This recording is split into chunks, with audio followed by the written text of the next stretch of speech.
Oke, kita mulai. Terima kasih teman-teman sudah hadir. Hari ini kita akan tutorial ya, tutorial untuk bab pertama mungkin ya.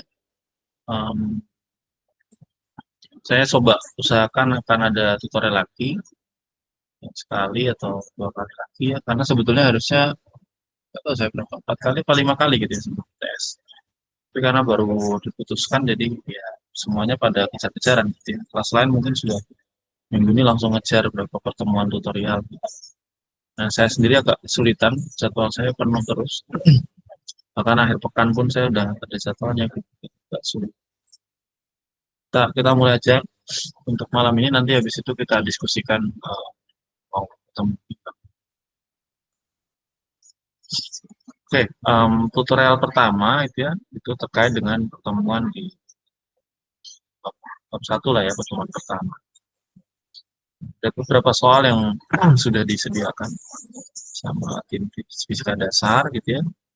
Kita coba kerjakan bareng-bareng ya. Sebenarnya teman-teman kalau mau bisa mengerjakan dulu gitu. Tapi kayaknya belum belum di-share ya, saya juga belum share kayaknya soalnya ya.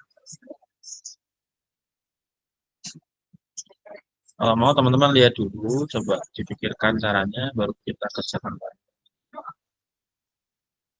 Ini soalnya soal nomor 1 ya, gampang ya. Ingat bab pertama itu kan tentang besaran dan vektor gitu ya. Besaran, pengukuran, vektor. Nah, lihat soalnya, eh, sebuah kaleng yang terpakai sebagian berisi 0,67 galon AS. AS ini kayaknya maksudnya Amerika Serikat ya. Jadi di Amerika Serikat itu pakai satuan galon ya.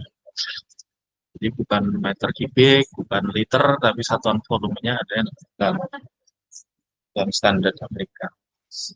Berapakah volume cat tersebut dalam meter kubik?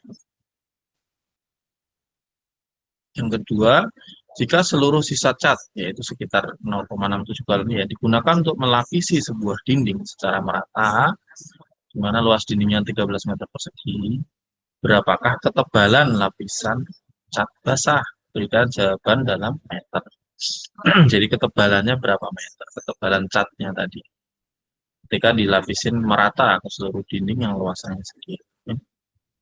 Nah, ini pertanyaannya gampang. Nomor A, tapi ini butuh hafalan. Kalau enggak, ya di googling aja nggak apa-apa. Teman-teman nggak hafal 0,67 berapa juga nggak masalah. Ya. Karena di Indonesia kita nggak pakai itu. Gitu. Yang penting teman-teman tahu yang di Indonesia pakai aja minimal liter. Misalnya. 1 liter itu berapa meter kubik sih? Itu harus tahu ya, harus hafal. Tapi kalau galon Amerika ini nggak perlu hafal, nggak apa-apa. Oke. Suara saya kalau kurang jelas kasih tahu ya. Nah, teman-teman cari di Google aja. Saya sendiri juga nggak hafal gitu ya. Bisa dihafalin. Galon itu berapa sih? Berapa meter kubik gitu langsung. Atau berapa liter? Gitu ya. Galon ya. Nah, saya buka Google dulu ya. 1 galon US gitu ya. Berapa liter coba misalnya. Nah, di sini dibilang 1 galon US itu 3,78 liter. Ini saya copy jawaban Google aja. Ya karena saya juga nggak hafal. Saya juga bingung kenapa. Soalnya kayak gini. Biar kalian tahu aja ya, ada satuan kan. Nah, kalau di Google sekian liter ya. Kalau teman-teman 1 liter tahu nggak berapa meter kubik?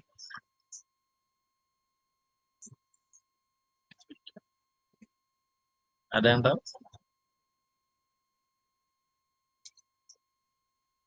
1 liter itu berapa meter kubik? 1 meter kubik tahu? Meter kubik itu meter pangkat 3 ya. Bayangin ini satuan volume namanya. Besarannya adalah besaran volume. Kalau teman-teman punya kotak ya, 1 meter ya kali 1 meter kali 1 meter, maka volume kotak ini, wadahnya ini volumenya adalah 1 meter kubik kan? 1 kali 1 kali 1, volumenya 1 meter kubik. Ini berapa liter? Ada yang tahu? Kalau 1 meter kubik berapa liter? 0,001 Pak. Nah itu kebalik, kamu liter ke meter kubik itu. Ya tadi pertanyaan saya gitu tadi memang 1 liter berapa meter kubik. Nah kalau 1 meter kubik jadinya 1000 ya, 1000 liter. Atau kalau 1 liter sama dengan 0,001 meter kubik. Oke, kok bisa gitu ya? Ya kesepakatan aja yang namanya liter itu 1 liter itu ya itu 1 desimeter kubik. 1 desimeter itu 1/10 meter atau 10 senti berarti ya. Jadi kalau teman-teman punya kotak ya 10 senti kali 10 senti kali 10 senti gitu ya. Maka kotak ini ya itu menampung volume sebesar berapa berarti? 1000 desimeter kubik ya. Nah, ini disebut dengan 1 liter gitu. Sampai sini kebayang? Ini sentimeter ya, 10 senti, 10 senti, 10 senti. Nah, kalau 1 meter berarti ada berapa kotak kecil-kecil ini? Kan berarti 10 senti ya. Berarti ke sana ada 10 kotak ya. Karena 1 meter itu kan 100 senti. Berarti 10 kotak kali 10 kotak kali 10 kotak gitu kan. Berarti akan ada 1000 kotak. Ya, 1000 kotak. Masing-masing kotak itu 1 liter. Berarti 1 meter kubik itu 1000 liter ya. 1000 kotak kecil-kecil ini yang ukurannya 10 senti kali 10 senti kali 10 senti. Ya. Jadi meter kalau turun 1000 kan namanya milimeter ya. Kalau ke atas kilometer, ke atas lagi megameter. Kemarin saya salah deh orang kotak kubik. Nah, sebenarnya di antaranya ini ada ya. Meter ke mili itu ada desi, ada senti, gitu ya. Ke atas juga ada hekto atau apa namanya? Hekto baru oh lupa lagi saya 10 itu apa? 100 tuh. Kalau 1000-nya kilo ya. Gitu. Teman-teman juga perlu kenal namanya cc ya. Cc itu 1 cc itu berarti 1 milimeter kubik. Eh, 1 sentimeter kubik. Jadi 1 liter itu 1000 cc. 1000 cc. Ini tadi salah berarti ya. Ini salah, bukan bukan desimeter yang sorry. Ini kan tadi saya 10 cm kali 10 cm kali 10 cm. Berarti 1 cm ya. 10 cm itu namanya desi. Ini kan tadi saya nulisnya dalam senti. 10 cm, 10 cm, 10 cm. Maka kali semua jadi 1000 cm kubik. 1000 cm kubik itu sama dengan 1 liter. Atau 1 desimeter kubik. Desimeter kubik itu 1 liter. Gitu. 1 liter itu 1000 cm kubik atau 1000 cc ya, karena 1 cm kubik sama dengan 1 cc. Kalau 1 cc itu biasanya satuan dipakai di mana cc itu? Pernah dengarnya di mana cc? Motor, Pak. Motor. Oh, Motor Pak, di motor. motor. Kalau saya ingatnya malah dokter ya, kayak kalau obat gitu. Kalau mau nyuntikin obat berapa cc gitu. Berapa cc obat yang mau disuntikan. Teman-teman mungkin ingatnya malah motor. Volume dari pistonnya, gitu ya. Si ruang pistonnya itu berapa cc. Kalau besar ya dia berarti tenaganya lebih besar gitu ya.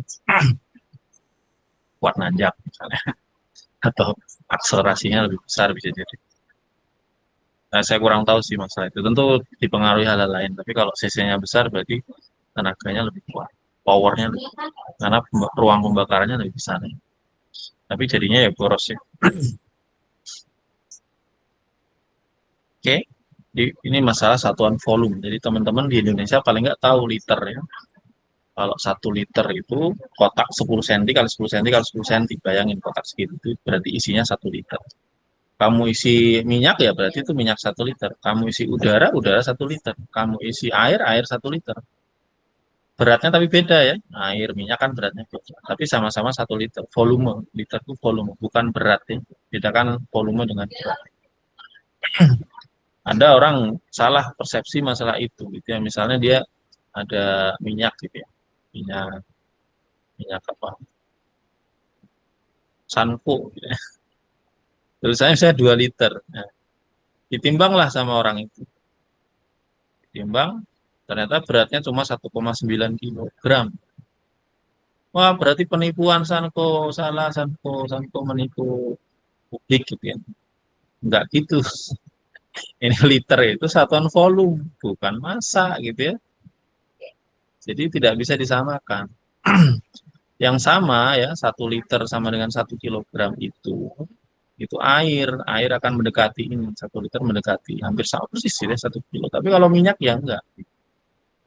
Makanya wajar kalau 2 liter kurang dari 2 kilo karena minyak itu lebih ringan daripada untuk volume yang sama dia lebih ringan, kerapatannya lebih kecil. Gitu ya. Makanya kalau ditampur dia mengambang ya, airnya di bawah, minyaknya di atas.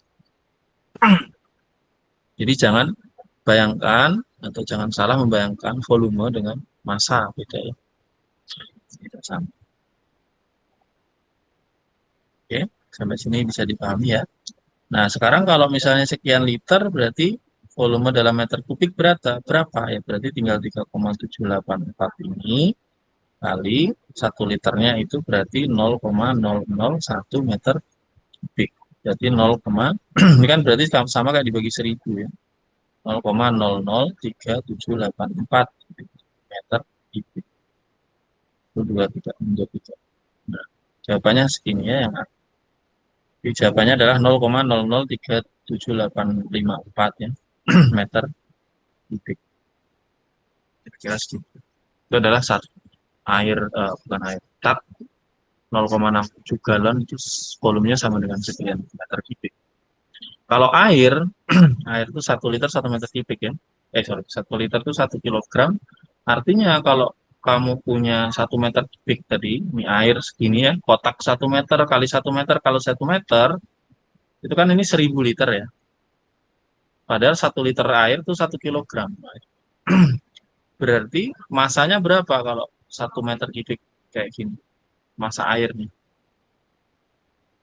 Berarti berapa kilogram?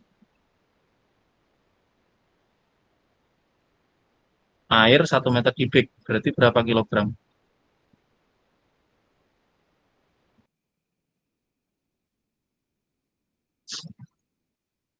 1 kilo, Pak. 1 kilo, Pak. Kok 1 kilo? 1 kilo itu 1 liter air itu ya. Untuk air ya, khusus air. 1 meter kubik itu 1000 liter. Berarti berapa kilogram air 1 meter kubik? 1000, Pak. 1000 kilogram, Pak. Nah, berarti 1000 kilogram ya. Kalau dia 1 meter kali 1 meter kali 1 meter, air itu bobotnya, beratnya 1000 kilogram atau 1 ton ya. Jadi kalau kamu bayangin 1 ton itu seberapa berat, yaitu air aja bayangin 1 meter kali 1 meter kali 1 meter kubus ya segitu. Itu volumenya 1000 atau 1 meter kubik atau 1000 liter. Kalau diubah ke massa, kalau dia isinya air itu jadi 1 ton ya, 1000 kilogram. Ya, sekarang yang B ya.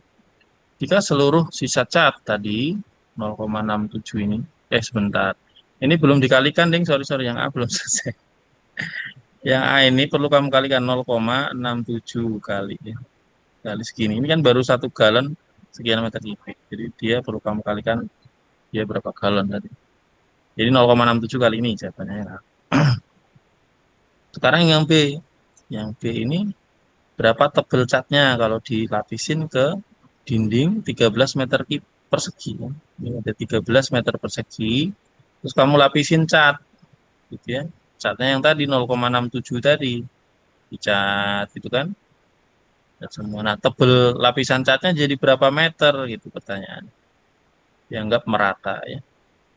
Itu tinggal dibagi luas area ya. Ingat volume itu luas area dikalikan tebal gitu kan. Misalnya tebal catnya saya gambar kayak gini. Kan?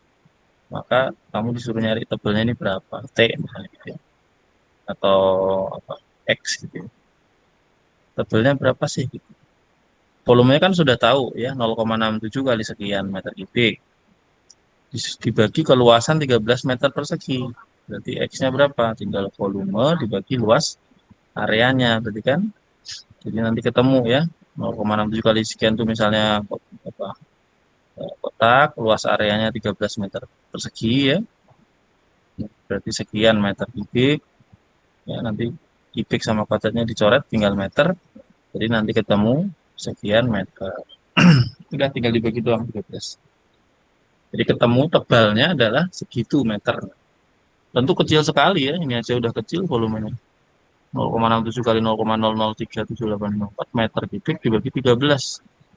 Kecil banget berarti 0,000 gitu. Jadi lebih kecil dari 1 mili kayak. Kecil banget. Tebelnya itu tipis banget gitu ya. Nah, teman-teman bisa dihitung sendiri ya. Em,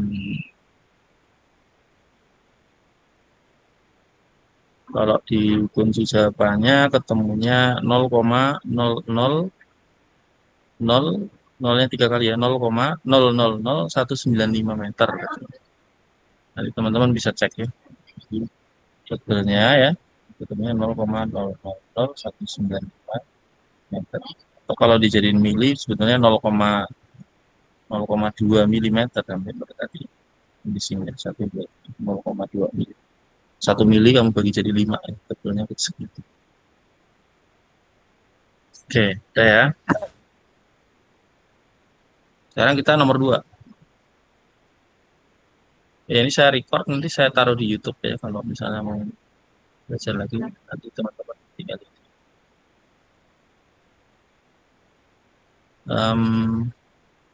Ntar saya copy dulu pertanyaannya.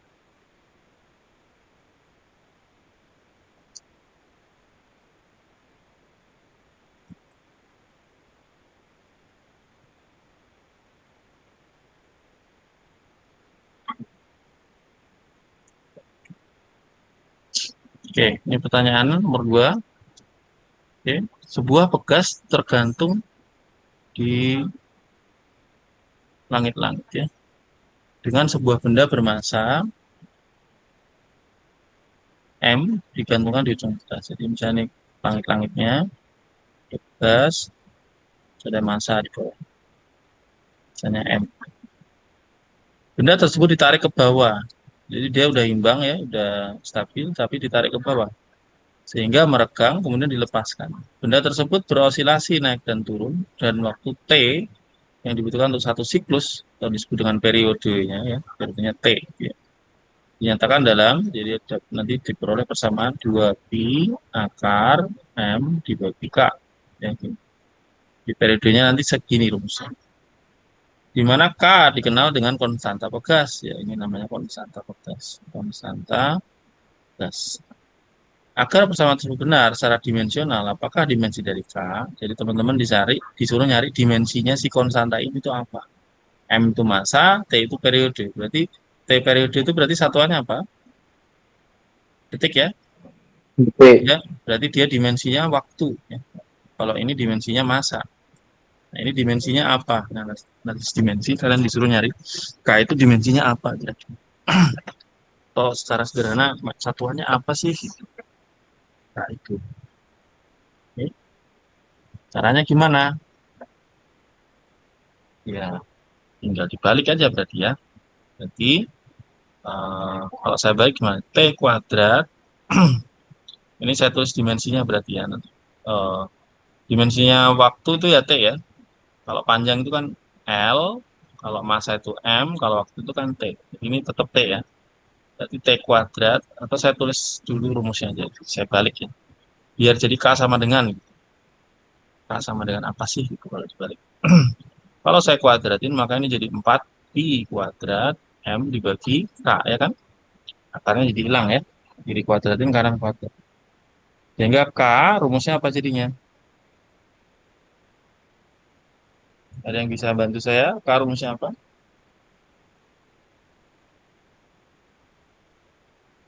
Saya kesemutan.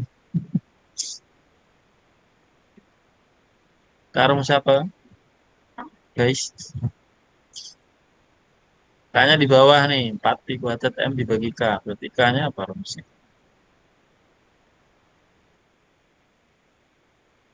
menghitung perkalian M per, pembagian. M M per? per T kuadrat dikali 4Pi kuadrat, Pak. Oke, benar ya. Jadi ini kan 4 pi kuadrat kali M dibagi K. Ini kayak kalau mau ini kayak gini ya. Bagi K, K-nya di bawah semua. 4 pi kuadratnya kan di atas berarti. Nanti kalau saya kalikan K masing-masing, berarti ini kali K, K-nya yang hilang. Jadi T kuadrat K sama dengan 4 pi kuadrat M. Maka K sama dengan 4 pi kuadrat M dibagi T kuadrat. Oke. Nah, berarti dimensinya K apa? Dimensinya K sama dengan apa berarti? Karena ada massa, berarti dimensinya ya M ya. Massa itu kan M dimensinya. Ini T waktu, berarti ya waktu itu T. Jadi ini T juga ya. Oke. Pangkat minus 2 ya. Kan per kuadrat, berarti pangkat minus 2. Ini minus tuh per ya, dibagi. Udah gitu doang. Selesai ya. Gampang kan? Dimensinya itu ya kamu ngurusi satuannya gitu ya. 4 pi kuadrat kan enggak ada satuan. Sampai sini ada pertanyaan dulu? Belum ada, Pak. Oke, lanjut ya. Ada 6 soal ya nih, baru 2. Harapannya sih jam 9 selesai.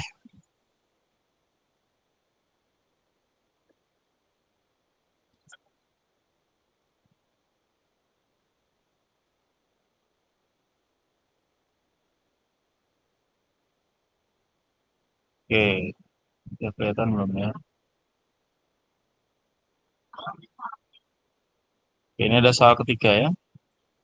Para pesepeda dalam ajang Tour de France dapat mencapai kecepatan hingga 34 mil per jam pada jalan yang mendatar ya, kecepatan ini ya dimensinya atau kisaran yang kita bahas kecepatan tadi volume, kemudian apa namanya analisis dimensi, sekarang masalah kecepatan, besaran kecepatan. Berapakah kecepatan tersebut dalam kilometer per jam ya, ini lagi ngurusin satuan. Terus berapa kecepatan tersebut dalam meter per detik? Ya ini gampang lah ya, cuma ngurusin satuan. Cuman kalian harus tahu mil itu berapa kilometer. Jadi cari dulu kalau nggak tahu, cari dulu 1 mil itu berapa kilometer sih? Gitu. Seingat saya sih sekitar 1,6 ya kalau mil. Jadi kalau misalnya berapa kecepatan dalam kilometer per jam kita tulis ya 34 mil per jam, berarti sama dengan per 1 jam gitu kan. Ini kan artinya 34 mil per jam ya. Jadi dia menempuh 34 mil dalam waktu 1 jam. Sekarang diubah ke kilometer per jam. Jadi ini kilometer per jam. 1 jam mau jadi jam ya tetap 1. 34 jadi mil jadi kilometer, dia tinggal dikali 1,6 kan. Karena 1 milnya itu 1,6 ya. Nah, nanti ketemu ya berapa ini. Udah 34 dikali 1,6 kilometer per jam. Hitung sendiri ya. Coba dihitung, bisa ngitung nggak? Pakai kalkulator kalau mau. Biasanya kalau UTS boleh pakai kalkulator. Kemudian yang kedua, berapa kecepatan tersebut dalam meter per detik? Ya kalau sudah ketemu dalam kilometer per jam ya, sekian kilometer per jam, suruh ngubah dalam berapa meter per detik. Caranya kayak gini. Si pohon kilometer ini berapa meter? Berarti angkanya yang udah kalian hitung, pohon dikalikan kilometer jadi meter. Berarti kali 1000 ya. 1 kilometer itu 1000 meter. 1 jam berapa detik? 2600. Dari mana? Dari 1 jam itu 60 menit. 1 menitnya 60. Berarti 60 kali 60. 3600 detik. 1 jam itu 3600 detik. Ya udah, tinggal ini. Angkanya kali 1000 dibagi 3600 gitu kan. Jadi nanti ketemu berapa meter per second. Coba dihitung sendiri ya. Udah gitu doang, gampang kan? Sampai sini ada pertanyaan nggak? Cara konversi satuan kayak gini ya caranya. Siapa tahu dulu nggak pernah diajarin. Bisa? Udah ya. Lanjut. Sekarang nomor Bisa, Pak. 4. Ini kalau di kuncinya ketemunya 15,2 meter per detik. Ya. Nah, nomor 4 ini masalah geometri. Ini agak susah, Pak. Nah,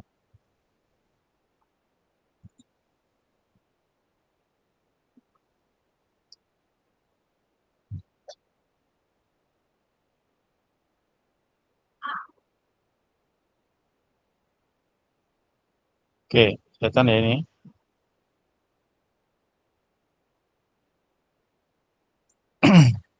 Seorang pemain akrobat berdiri di atas landasan yang tinggi dan berpegangan pada trapez. Talinya gitu lah ya. Yang tergantung pada, oh enggak, trapez itu yang ini. Yang tergantung pada sebuah tali sepanjang, tergantung pada trapeznya itu berarti yang mana? Pegangan ini, Kak. Intinya gitulah. Intinya kayak gambar ini ya. Talinya 8 meter katanya panjangnya.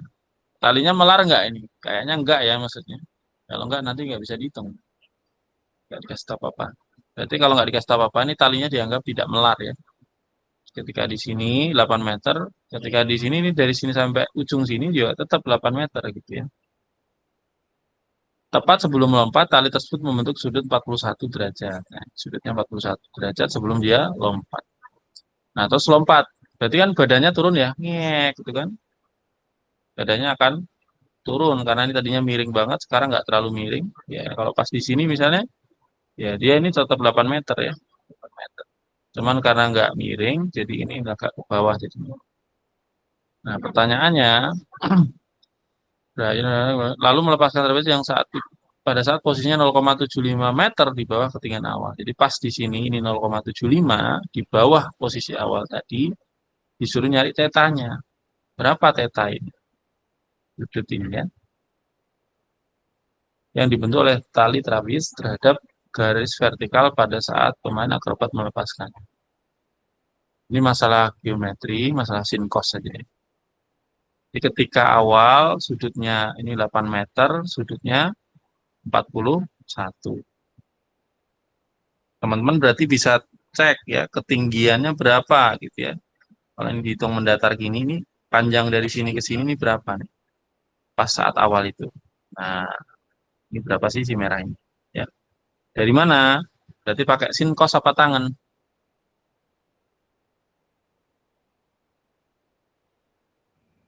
Ada yang tahu? Pak. Cos ya. Pakai cos ya.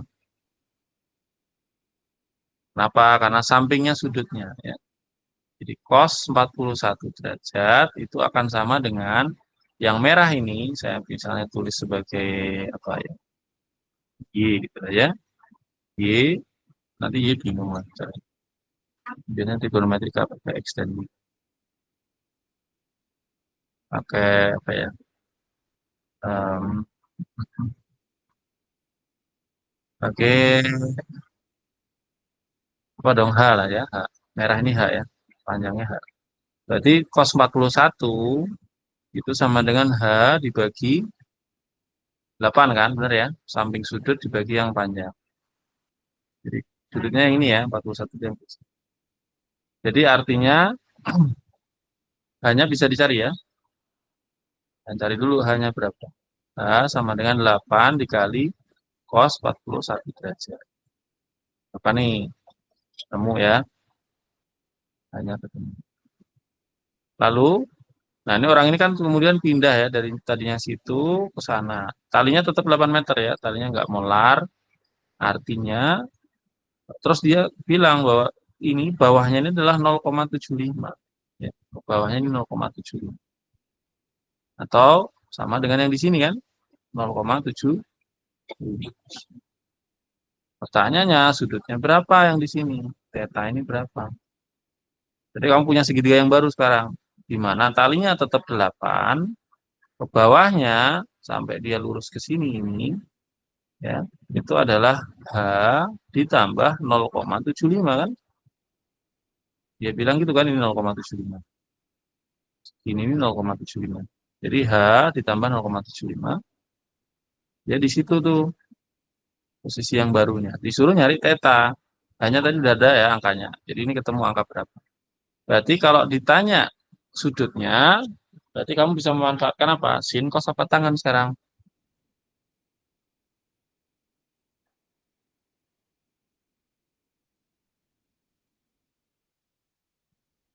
Cos juga, Pak. Cos Kos juga. juga, Ya. Pak.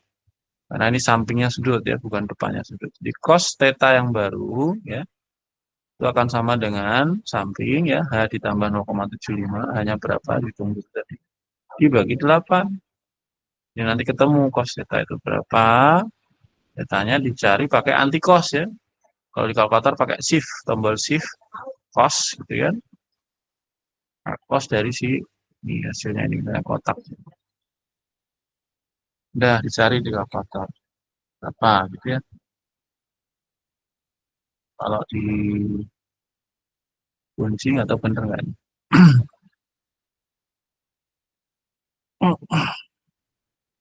Intinya bikin gini. Hmm,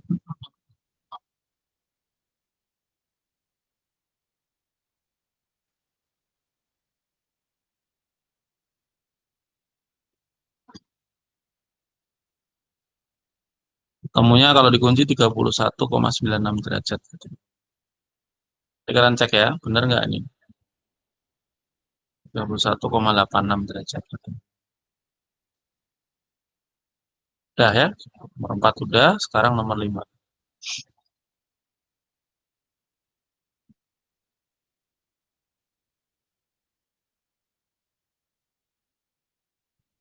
Kalau ada yang nggak sama, tanyakan ya. Pak, saya ngitung kok nggak sama gitu. Kira-kira kenapa? Salah hitung kah? Atau kuncinya yang salah? Atau kuncinya yang salah? Oke, sekarang nomor 5 ya. Dua vektor A dan B dijumlahkan untuk menghasilkan vektor resultan R. Ya. Jadi R adalah A ditambah B. Magnitudo A, besarnya A atau panjangnya A adalah 3 meter. Panjangnya B adalah 8 meter. Ya. Jadi satuannya panjang. Ini. Vektor kan nggak harus panjang sebenarnya. Bisa kecepatan, bisa apa. Kedua vektor dapat memiliki orientasi sembarang. Ya. Arahnya terserah. Bisa terserah. Ya. Bisa ke kanan, ke kiri, ke atas, ke bawah, miring kemana, terserah. Muter. Ya. Berapakah nilai maksimum yang mungkin untuk magnitudo R? Ya. Besarnya R itu maksimum berapa? Kemudian ditanya, berapa panjang minimum R? R itu minimumnya berapa? Dari proses penjumlahan ini. Bayang maksudnya? Kira-kira gampang nggak ini? Gampang nggak ya? Ada vektor ya, saya gambarkan vektor. Panjangnya itu berapa? 8. Katanya. Yang satu lagi vektor, terserah arahnya, panjangnya 3. Nah, gimana caranya kalau saya tambahkan supaya jadi panjang banget maksimumnya? Berarti vektornya gimana harusnya? Dibikin gimana arahnya? Kalau mau panjang banget. Nyerong, Pak. Nyerong. Nyerong gimana maksudnya? Jadi A ditambah B gini, tegak gini. Jadi miring sana gitu hasilnya. Ini paling panjang gitu. Lurus ke kanan, Pak. Dibikin lurus semua kan, entah ke kanan semua, apa ke atas semua, atau ke kiri semua, atau ke bawah semua kan ya.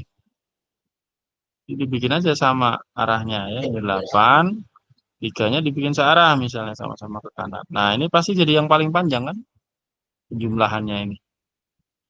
Jadi nilai maksimumnya tinggal 8 ditambah 3 gitu. Ya. Jadinya 11 ya. Terus kalau mau paling pendek berarti berapa? Gimana? Dikurang, Pak. Satunya lawan arah. Nah, oh ya, tinggal dilawanin arah aja jadi minimum pasti itu panjangnya. Jadi misalnya 3-nya ke kiri gini. Jadi resultannya cuma segini jadinya kan. Hitam ini ya. Berarti 5 ya. Jawabannya 5. Terserah mau mau ke atas 8-nya, tapi yang penting B-nya dibikin berlawanan arah. Jadi resultannya akan cuma jadi 5 panjang. Mau 8-nya ke kiri boleh. Jadi merahnya dibikin ke kanan. Jadilah dia pasti paling pendek resultannya 5. 5 atau -5 terserah. Tapi magnitudonya kan 5. Minusnya cuma menunjukkan arah. Jadi ini jawabannya 11, yang ini jawabannya 5 ya. 8 dikurangi 3. Oke, udah selesai. Di logika aja. Nggak usah dibikin pusing. Kadang itu saking nggak pahamnya ya, itu kayak itu dijawabnya pakai apa gitu. Tak kuras lah, apalah. Padahal ya nggak perlu. Kadang ada yang jawab soal kayak gitu dijawab pakai energi kinetik gitu. Saya pernah tuh menjumpai sering dari tahun ke tahun. Ngasal banget jawabnya itu. Pertanyaannya apa, jawabannya apa. Coba dipahami ya, paham soalnya ini maksudnya apa sih. Padahal gampang. Mau jawabnya bisa kemana-mana, aneh banget. Oke, sekarang ini agak panjang pertanyaan terakhir nih ya. Nah,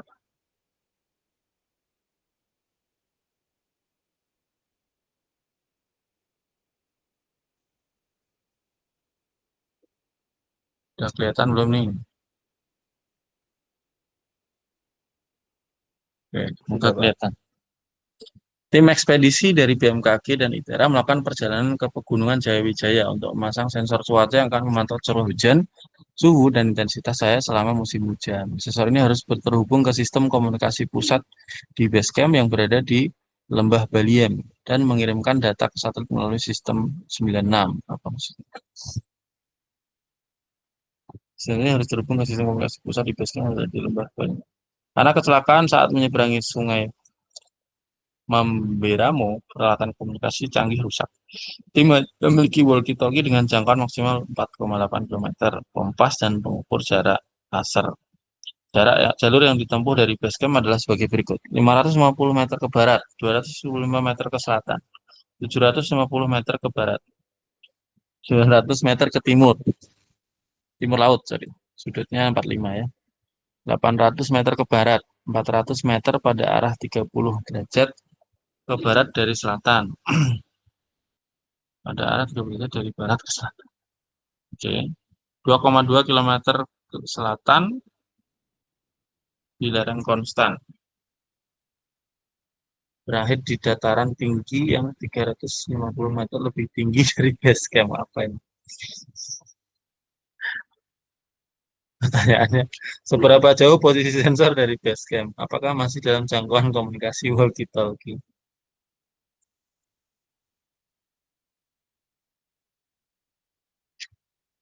Jadi suruh gambar ya kayak ya posisi akhirnya di mana gitu.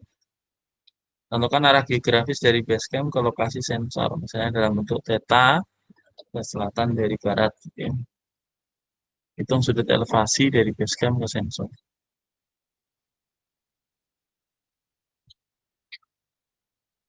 Hmm.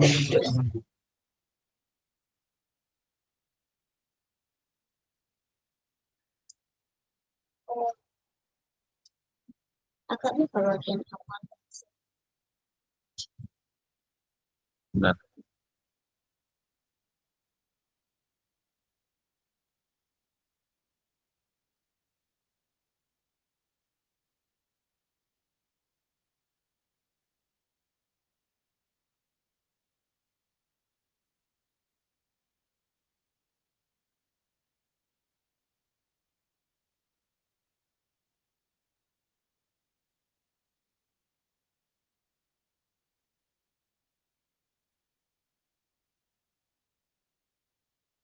Oke, sorry. Tadi anak saya nanya. Ah, oke, bentar. Saya pindah tempat dulu.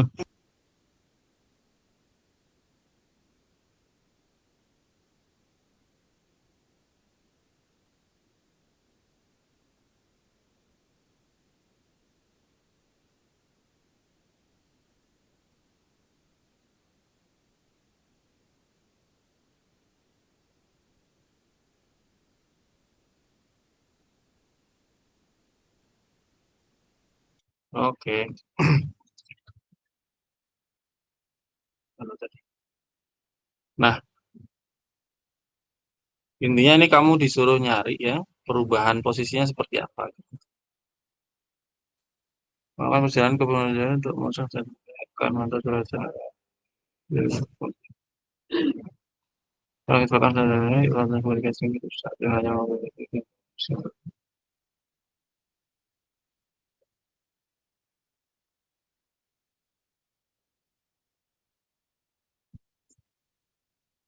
jadi mungkin karena ada, nah ini yang saya agak bingung yang ini ya, dilarang konstannya apa maksudnya? Agak nggak bayang ya kalau dari kalimat doang. Yang atas ini kayaknya bisa dianggap datar ya, jadi kayak ada bidang datar, dia ke barat, ke selatan, ke barat gitu lah ya, dianggap bidang datar. Habis itu nah ini yang agak bawah ini yang agak bingung ya kalimat tersebut terakhir. 550 meter ke barat. Andai kan kita asumsikan koordinat dulu ya. Misalnya ke utara itu adalah apa Y, misalnya Y positif itu utara, misalnya X positif itu eh, timur misalnya ya. Maka kita bisa tuliskan nih gerakannya gitu ya. Perubahan di arah X, perubahan di arah Y seperti apa. Bisa dibayangkan? Ke barat, berarti kan dia jalan ke barat 500 meter, 550 ya. Berarti delta X-nya ini minus 550 kan karena ke barat. Sampai sini kebayang? Kemudian dia ke selatan 275. Nah, selama pergerakan ini itu X kan nggak berubah kan? Tetap di posisi itu kan. Jadi cuma Y-nya berubah. Y-nya kita tulis dia ke selatan berarti minus 275. Terus habis itu ke barat lagi, X 750 berarti X-nya yang berubah ya. Minus saja minus 750. Habis itu ke timur laut. Jadi dari sana ke timur laut kemana timur laut? Timur laut itu ke sana ya. Sudutnya 45. Berarti ini ada perubahan arah X dan perubahan arah Y. Masing-masing 900 akar 2 berarti ya. Nah, karena dia ke timur laut berarti X-nya nambah, ya X-nya nambah ya. Plus 900 akar 2, X kok minus Y. Jadi plus 900 akar 2, yang Y-nya tadi yang minus 2 juga kita tambah lagi plus 900 akar 2. Ya. Kok 900 akar 2? Kan cos sin 45 itu setengah akar 2 ya. Berarti ini 450 akar 2. Ya, ini plus 450 akar 2 ya. Dari sana. Ingat bahwa si X-nya, kalau dia ke timur laut ke sana ya, berarti perubahan X-nya kan panjang ini kali cos 45, yang perubahan Y-nya panjangnya kali sin 45 ya. Cos sama sin 45 itu setengah akar 2 ya. Nah, kemudian ke barat lagi 800 meter, berarti minus 800 meter. 400 meter pada arah 30 derajat ke barat dari selatan. Entah di mana dia. Pokoknya dia dari barat ke selatan, ke barat dari selatan. Berarti dari selatan diputar ke sana ke barat ya. Sejauh 30 derajat. Berarti ini sudut ini 30 derajat. Berarti perpindahan di sini ya, delta X-nya itu berarti sin 30 ya, depannya sudut. Jadi arah X-nya itu sin 30 itu berapa? Setengah ya. Berarti ini minus, karena dia ke barat, berarti minus 200. Karena sin 30 itu setengah. Ya, yang Y-nya, karena dia agak ke selatan, gerakannya ke selatan, ya, miring sana. Itu pakai cos malah ya, karena sudutnya yang ini. Cos 30 itu setengah akar 2. Berarti di sini minus 200 akar 2. Suara siapa ini? Nah, ini delta X, delta Y-nya seperti ini. Sampai sini ada pertanyaan dulu nggak? Nah, terakhir yang step terakhir nih, 2,2 km ke selatan di lereng konstan. Di lereng konstan. Berakhir di dataran tinggi yang 350 meter lebih tinggi dari base camp. 350 meter lebih tinggi dari base camp. Jadi dia ke selatan, tapi ada lereng gitu ya. Lerengnya itu membuat dia gerakannya miring gitu ya. Dan gerakannya miring. Coba bentar. Ini. Apa sih? Harus pakai. Nah, dia bilang 2,2 ke selatan lereng konstan berada di dataran tinggi yang 300 meter lebih tinggi dari base camp.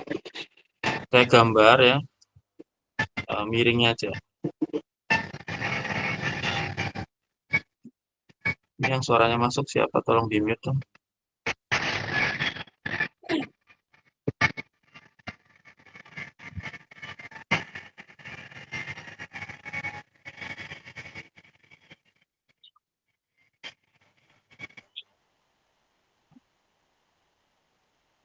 Oke, jadi kita ke misalnya sana arah selatan ya, saya gambar ke kanannya arah selatan. Berarti dia itu naik ini naik sepanjang ya 2,2 km atau 2.200 meter kan? Yang lain satunya meter soalnya. Kita bikin diameter aja. 2.200 meter ke selatan di lereng konstan berakhir di dataran tinggi yang 300 meter lebih tinggi. Jadi ketika dia ke selatan ini dia naik sehingga di akhirnya ini tingginya berubah 320 meter gitu. Kebayang ya? Jadi setelah dia muter-muter belok kanan, belok kiri, belok kanan, belok kiri, nah dia kemudian naik ke selatan ini ya, naik 2.200 meter jalurnya, sehingga berubah tingginya jadi 320 meter. Kalian bisa ngitung nih, ya, tingginya berapa. Itu nanti belakangan sih, kayaknya bukan itu yang kita. Nah, sekarang, berarti kalau ditulis sini dalam delta X dan delta Y, ya berarti dia kan ke selatan ya, berarti kita cuma nyari delta Y-nya aja, delta T-nya yang ini. Delta Y-nya, ke selatannya itu berapa ya. Ada lagi delta Z sebetulnya, delta Z-nya 320. Delta Z-nya 320 meter, tambah karena ke atas misalnya. Nah, delta Y-nya ke selatan itu berarti minus, berarti ini minus. Nah, ini sudutnya berapa? Atau pakai Pitagoras juga bisa. Akar dari 2.200 kuadrat dikurangi 320 kuadrat. Itu ketemu si delta Y horizontal ke selatannya berapa. Ya, jadi ini angkanya kayak gini. Delta X, delta Y, delta Z relatif terhadap posisi awal. Posisi awalnya misal di 0,0 tadi koordinatnya. Dan ini posisi akhirnya, ya ini berarti X, Y, Z ini posisi akhir. Karena awalnya misalnya dari 0,0 kita buat ya di awal bergerak di situ 0. Jadi kamu tahu nih posisi akhirnya X-nya berapa, Y-nya berapa, Z-nya berapa. Nah, pertanyaannya, seberapa jauh posisi sensor dari base camp? Apakah masih dalam jangkauan komunikasi walkie-talkie? Nah, kalau ditanya seberapa jauh, ya berarti dihitung jarak lurusnya aja, R-nya berapa. Jadi R-nya akan dari R. Ini akan menjadi si perubahan X-nya, perubahan Y-nya, perubahan Z-nya dikuadratin, ditambah di akar. Ini ketemu berapa meter? Apakah dia kurang dari jangkauan walkie-talkie? Jangkauan walkie-talkie-nya tadi 4,8 km. Apakah dia kurang dari 4.800 meter? Nah, ini tadi satuannya meter semua. Kalau hasilnya R-nya ini kurang dari 4.800, berarti dia masih dalam jangkauan kan? Walkie-talkie-nya masih bisa nyambung. Kalau lebih dari, ya, nyambung gitu ya. Nah, kalau di kuncinya, saya coba lihat kuncinya. Kuncinya malah 2.200-nya nggak diubah ke jarak horizontal ya. Jadi kalau di kuncinya ini tinggal dikurangi 2.200 doang, ya. Nggak pakai kayak gini. Jadi 2.200-nya itu dianggap mendatarnya ini 2.200 langsung. Kalau tadi saya kira 2.200 itu ya miringnya ini. Nah, kalimatnya kurang jelas. 2.200 ke selatan di lereng konstan. Nah, ini tidak dijelaskan. 2.200 itu jarak miringnya atau jarak lurus gitu ya. ke selatannya, jarak horizontal ke selatan, atau jarak miring, kan dari lereng kan miring berarti. Nah, ini tidak terlalu menjelaskan. Kalau di kunci jam ternyata malah ini dianggap lurus, ya sudah. Oke, tapi harusnya nggak terlalu beda jauh. Kita salahkan soalnya. Soalnya kurang jelas. Yang B ya, tentukan arah geografis dari base camp ke lokasi sensor, misal dalam bentuk theta ke selatan dari barat. Nah, kalau arah horizontalnya, misalnya dari selatan ke baratnya berapa ya, berarti kita tinggal mana ya, cek ya, delta X-nya berapa, misalnya delta X-nya ketemu sekian meter, delta Y-nya berapa gitu ya. Itu kan berarti di posisi di permukaan buminya ya, itu dia di mana, misalnya di sini gitu. Nah, berarti tinggal nyari sudut sini ya, dari selatan ke barat berapa. Selatan ke barat sudut ini berapa. Cari aja delta X, delta Y-nya berapa. Berarti kan udah dihitung di atas ya. Kalau dikunci sih minus-minus ya, berarti di situ di kuadran 3 ini. X-nya minus, Y-nya minus. Jadi ini tetanya dihitung berapa. Caranya gimana? Ya kan delta X-nya tahu, delta Y-nya tahu. Jadi kesininya total delta X, sedangkan kesininya adalah total delta Y. Ya, delta X-nya berarti sama dengan di depan sudut sini ya. Berarti dia pakai apa? Tangen ya. Jadi tangen theta yang diukur dari selatan ke barat. Ini kok kenapa baratnya di sini? Di utara aja. Baratnya di sini. Diukur dari selatan ke barat, maka tangen theta jadinya malah jadi delta X dibagi delta Y. Ya, deltanya dari selatan ke barat. Itu. Nanti kalau sudah ketemu tangen theta, ya dihitunglah tetanya ya. Karena tangen theta ya belum jawaban akhir. Yang ditanya theta. Ya. Jadi setelah ketemu tangen theta, berapa angkanya? Tangen theta, maka tetanya tinggal arc tan ya, anti tangen dari si angka tadi. Pakai kalkulator bisa. Temu nanti berapa derajat. Terakhir, hitung sudut elevasi dari base camp ke sensor. Elevasi itu berarti dari horizon naik gitu ya, dari arah mendatar ini horizontal naiknya berapa derajat gitu. Kalau dia melihat horizontal ke sana, naiknya ini berapa derajat. Kalau tadi dibilang 320, ya sudah, hitung berarti tinggal ini berarti jarak lurus dari dia ke sana, atau R-nya, berarti delta X kuadrat ditambah delta Y kuadrat di akar, ya, biar ketemu jarak mendatarnya. Delta Z-nya di sini ya, delta Z-nya 320 tadi. Itu sudut elevasinya yang ini, ya, misalnya alfa ya. Berapa alfanya gitu ya, sudut elevasi. Naik dari arah horizontal, naiknya berapa? Naik, kan tadi dia jalan naik 320. Jaraknya ini, jarak dari tempat asal mendatarnya adalah delta X kuadrat tambah delta Y kuadrat di akar.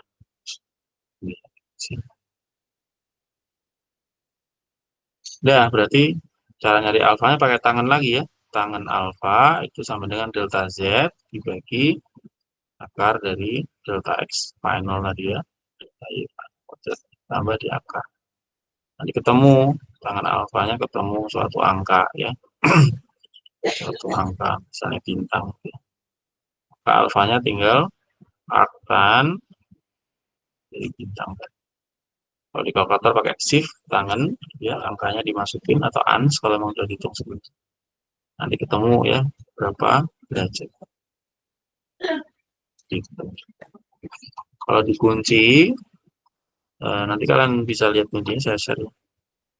Kalau pakai kunci yang tadi yang 2200 yang mendatar tadi, sudut yang pertama itu 52,9 derajat ya dari selatan ke barat. Terus naiknya, sudut naiknya, elevasinya adalah 6,65 derajat. Oke.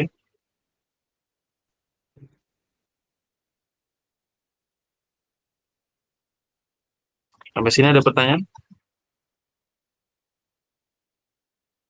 Nggak ada? Kalau nggak ada berarti sudah selesai ya materi tutorial pertamanya sudah. Nah, tutorial kedua itu sebenarnya saya sudah bikin videonya ketika saya ngajarin pentutor yang lain, di TOT itu, tutor yang mahasiswa, saya membuat apa, lakukan TOT ya, training, training, trainer bukan. Karena saya yang bikin soal yang yang kinematika. Jadi saya ada rekamannya nanti sebenarnya bisa aja saya bagikan aja. Yang ketiga mungkin baru hari ini tadi ya si TOT ini baru besok atau lusa baru pada tutorial ketiga. Oke, mungkin hari ini kita sampai sini dulu. Kalau teman-teman nggak masalah cuma YouTube, ya nanti saya bagian YouTube-nya aja, nggak usah ada tutorial kedua. Saya anggap saya sudah mentutor pakai YouTube. Tapi kalau memang butuh, saya jelasin dari awal ya, apa-apa nanti kita gantian lagi. Oke, dari Senin kita akan ke termodinamika, materi terakhir.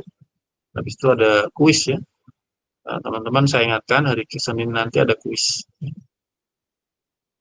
Kuis dari materi-materi yang sudah ada. Nanti lewat Google Form apa ya? Google Form apa ya? Tapi ini ya teman-teman belajar dulu ya. Kuisnya nanti nggak boleh buka. Nanti saya cek lagi deh. Kayak gimana diskusi kuis. Belajar dulu intinya minggu depan ada kuis. Apa pakai Google Form doang ya? Kok saya lupa.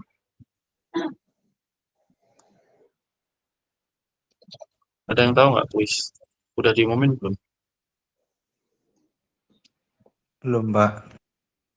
Belum ya.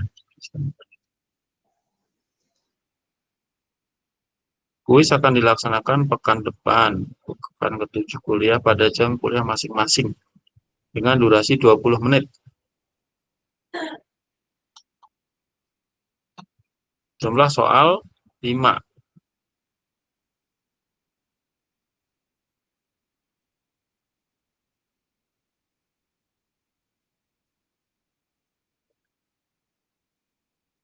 Jadi nanti teman-teman lihat soal, terus jawab gitu ya, pakai Google Form.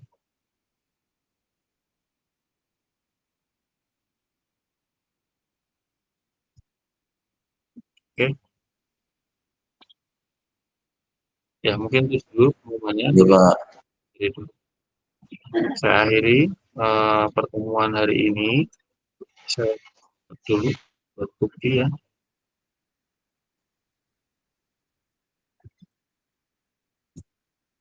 Ya udah.